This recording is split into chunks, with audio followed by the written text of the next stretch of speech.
Hola amigos, ¿qué tal? Aquí estoy otra vez para hablar de mi pasión, del fútbol. Mucha gente me pregunta cuándo fue cuando realmente descubrí el fútbol o me enamoré del fútbol. Yo tengo presente que la fecha de inicio de mi enamoramiento hacia el fútbol fue clara, fue en 1994. Aquel verano se jugó un mundial en Estados Unidos que fue el Mundial de Estados Unidos 94.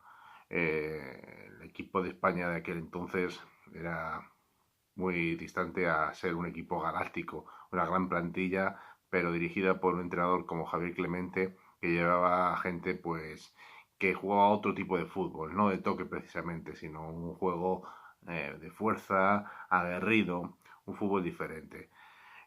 Yo seguía el fútbol desde el año 93. Yo vi el Barça Dream Team, el que de Guardiola, el de Stoichkov, Romario, Koeman, Laudrup, y en su apogeo.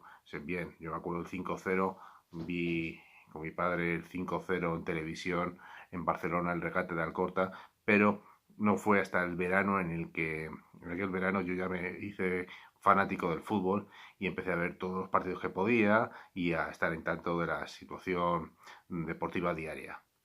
Aquí, como digo, España jugó el Mundial de Estados Unidos.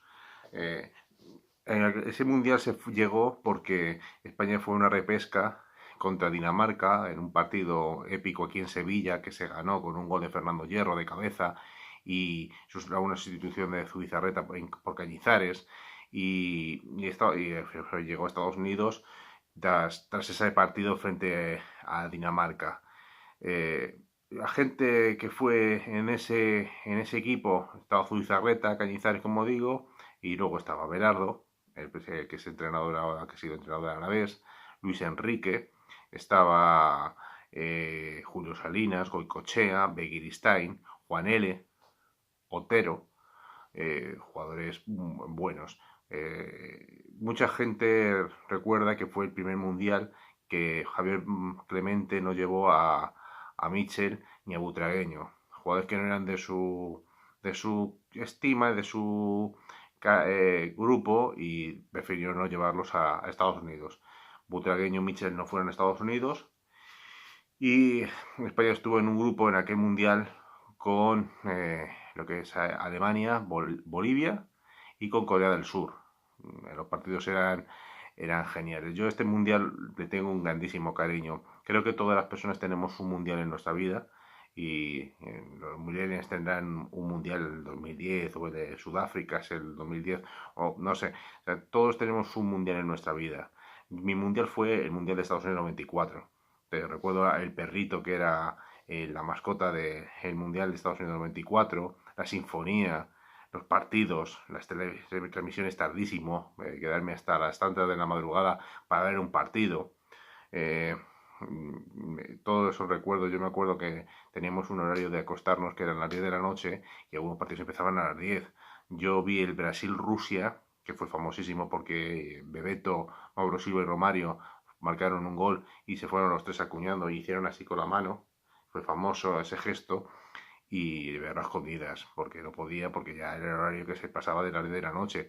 Y ver, por ejemplo, el partido de inauguración de España frente a Corea del Sur, es empate a 2, y verlo a la 1:30 de la mañana, 3 de la mañana, y durmiendo y tal, y verlo para ahí con un sueño total. Aquel mundial, para la gente que me esté escuchando y que lo vio, fue sobre todo el mundial de el Tasotti. No, Luis Enrique jugaba en la selección española y España, bueno, España después de eliminar a Suiza en octavos de final, en un partido que se ganó 3-0 y que España jugó brillantemente y no tuvo ningún problema, se enfrentó en cuartos de final a Italia.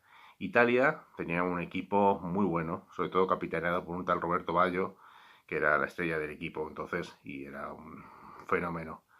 Pero todo el mundo recordará que hubo una injusticia en la no expulsión de Tassotti por un codazo a Luis Enrique. Luis Enrique, que era entonces jugador del Real Madrid, se le rompió la nariz, le dio un codazo y bueno, como en España en aquella época, el talón de Aquiles de España siempre ha sido Italia. España, cuando se ha quitado de encima en superar a Italia, ha ganado los europeos y se ha quitado un lastre de encima tremendo. Yo no sé por qué, pero Italia siempre ha sido el talón de Aquiles de nuestra selección. Y aquí el Mundial fue sobre todo espectacular Romario. Yo me acuerdo de un Romario da Sousa Faria jugando en Brasil, genial. Un Brasil que tenía a Mauro Silva, tenía a Bebeto y tenía a Romario y a Tafarel de portero. Era un equipo tremendo. Tenía a Carlos Alberto Parreira de entrenador y un equipo sensacional. Argentina, yo me acuerdo que llevó a Maradona, que Maradona marcó aquel gol a Grecia, que se fue a la cámara y saludó así, muy aguerrido. Tenía a Fernando Redondo, a Diego Pablo Simeone. Fue un mundial muy bueno. A mí me gustó muchísimo el mundial.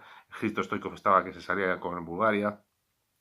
Y bueno, España hizo el papel discreto hasta cuartos de final y fue eliminada. La final fue Brasil-Italia, que se solucionó en penaltis. Fue empate a cero y al final por penalti Roberto Baggio mandó el balón a la grada y bueno, a las nubes y se acabó. Ganó Brasil.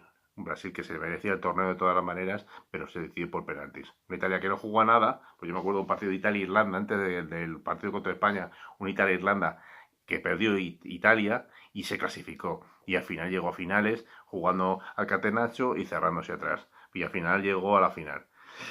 En aquella época el fútbol más bonito lo hizo Brasil. Pero Italia con el catenaccio supo contener a Brasil en la final. Y ya te digo, al fin, hasta el final, en la petana de penaltis, no se decidió el trofeo que fue para los brasileños al final. Este fue mi mundial. Para mí el mundial del 94 fue mi mundial.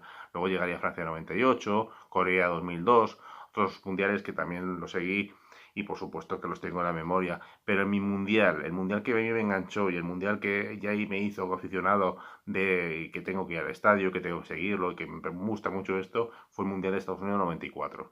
Si tenéis alguna oportunidad, hay algunos vídeos que he visto que sí hay vídeos puestos con partidos en YouTube, merece la pena verlo. Hay partidos emocionantes, no solo Italia-España, la final, o hay partidos muy importantes en aquel mundial que merecen mucho la pena verlo, y sobre todo por ver un fútbol diferente, un fútbol del 94 en el que los jugadores ya no se dan los jugadores que hay hoy en día.